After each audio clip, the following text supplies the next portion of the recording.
Online judicial point में आप सभी का स्वागत है। आज हम विचारण या ट्रायल को समझेंगे। विचारण या ट्रायल दंड प्रक्रिया संहिता में इसको कहीं भी परिभाषित नहीं किया गया है। परिभाषा खंड धारा 2 में बताया गया है, लेकिन उस परिभाषा खंड में विचारण को कहीं भी परिभाषित नहीं किया गया है।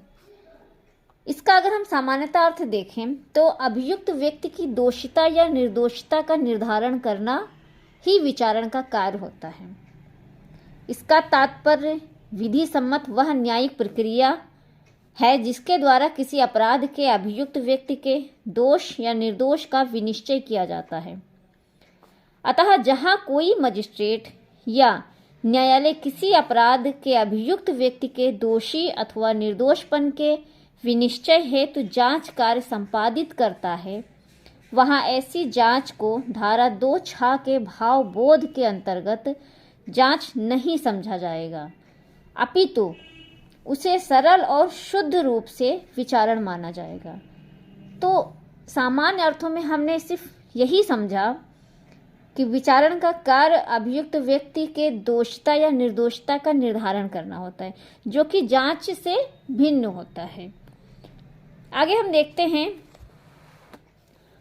तो संहिता के अंतर्गत दंड प्रक्रिया संहिता के अंतर्गत कुल 4 प्रकार के विचारण के बारे में बताया गया है। अध्याय 18, 19, 20 तथा 21 विचारण से संबंधित हैं, जो धारा 225 से 265 तक में वर्णित किया गया है। पहला विचारण सेशन विचारण है, जिसे अध्याय 18 में धारा 225 से 237 तक में बांटा गया है। दूसरा विचारण मजिस्ट्रेट द्वारा वारंट विचारण है।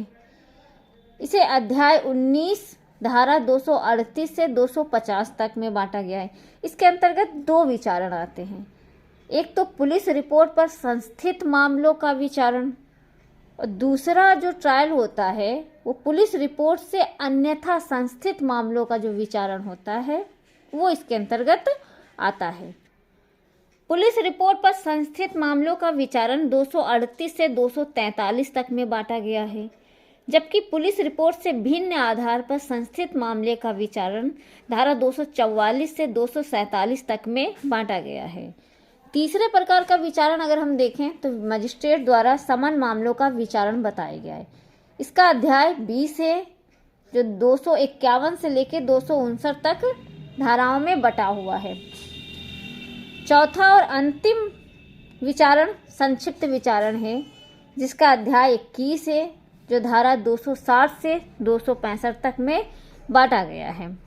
तो ये हमने विचारण के बारे में समझा कि विचारण क्या है। तो विचारण एक ऐसी कार्रवाई होती है जिसके अंतर्गत न्यायालय या मजिस्ट्रेट अभियुक्त के दोषिता या निर्दोषिता का निर्धारण करता है, क्योंकि प्राकृतिक न्याय का यह सिद्धांत है कि किसी भी व्यक्ति को तभी दंडित किया जाएगा जब उसका दोष साबित हो जाता है, और ये दोषिता साबित करने का जो कार्य होता है ये विचारण के अंतर्गत किया जाता है।